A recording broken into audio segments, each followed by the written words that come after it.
आणि खरंच कोण आपुलकीने लोकांची विचारपूस करण्यासाठी आलेले आहे हे बरोबर माहिती आहे। महायुतीच्या सरकारने हा जो ओला दुष्काळ झाला त्याला 36,000चं पॅकेज जे आहे महायुतीच्या सरकारने दिलं।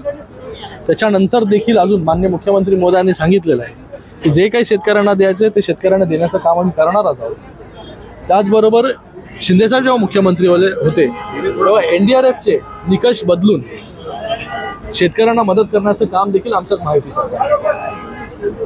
शेतकऱ्यांच्या बांधावरती जायचं इलेक्शन आल्यामुळे आणि शेतकऱ्यांना सांगायचं की माझ्या हातात काही नाही। आज आमचे जेव्हा कार्यकर्ते पदाधिकारी जेव्हा गेले बांधावरती तेव्हा देखील ते लोक काही ना काहीतरी घेऊन गेले, खाली हात गेले नाही। तर आज जिथे जिथे दौरा करतायत तिथे तुमच्या चॅनलनी दाखवलंय की शेतकऱ्यांची पाठ, शेतकरी पोचले नाही तिकडे, लोकांना गावातून गोळा करण्यासाठी आवाहन करतायत। अशी परिस्थिती यांच्यावरती आलेली आहे।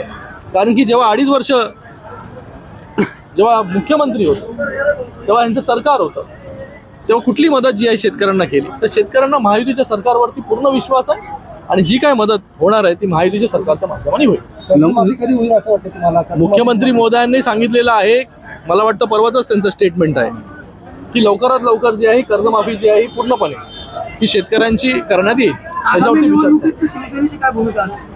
भूमिका म्हणजे आता महायुतीमध्ये आपण लढणार आहे की स्वबळाचा काही नारा वगैरे आहे? महायुतीमध्ये सर्व नेते यांनी अगोदरच सांगितलेलं आहे की महायुतीमध्ये आपण विधानसभेची निवडणूक लढलो, लोकसभेची निवडणूक लढलो, आता ही कार्यकर्त्यांची निवडणूक आहे।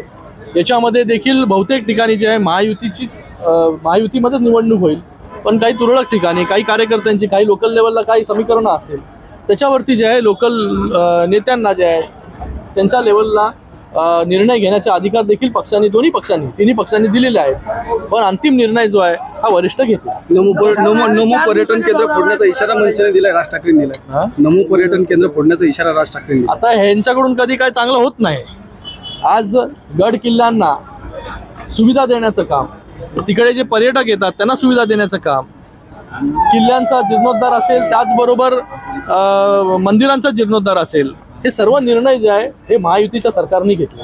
उद्धव ठाकरे 4 दिवसात आज जेव्हा हे लोक काही करू शकत नाही तर ते तोडफोडचाच विषय करणार। एवढी आग पकड होण्याची गरज काय आहे की जिथे पायथ्याशी नमो सुविधा केंद्र जे आहे लोकांना इन्फॉर्मेशनसाठी, हे सगळे केंद्र तिकडे उभे राहणार आहेत। यांनी जे आहे नरेंद्र मोदीजींचं तोंड भरून कौतुक जे आहे काही वर्ष अगोदर केलं होतं। उद्धव ठाकरे हे 4 दिवसाच्या दौऱ्यावर आहे मराठवाड्याच्या, काय सांगा? शुभेच्छा त्यांना देतो। आता गेले ते, मला वाटतं आता जात आहेत ते सगळीकडे। रिस्पॉन्स काय मिळतोय ते तुमच्या वृत्तवाहिनी जे आहेत हे दाखवत आहेत सगळीकडे।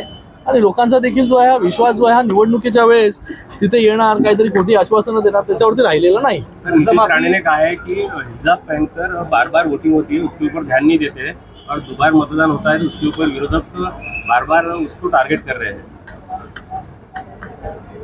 इलेक्शन कमीशन की प्रेस कॉन्फ्रेंस आपने कल देखी होगी कि उन्होंने उसके अंदर क्लियरली कहा है कि जो दो बार जिसका नाम है उसके नाम के आगे जो है स्ट्राइक मार्क आएगा और वो आइडेंटिफाई किया जाएगा, उसको निकाला जाएगा।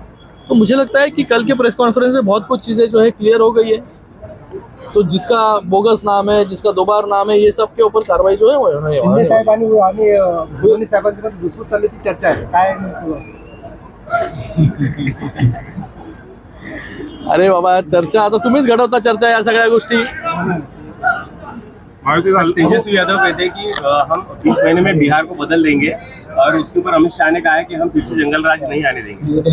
अरे बिहार में NDA की सरकार वहाँ पे आने वाली है और मुझे लगता है कि जो कुछ बिहार को देना है वो केंद्र सरकार से के माध्यम से NDA की सरकार वहाँ पर करेगी।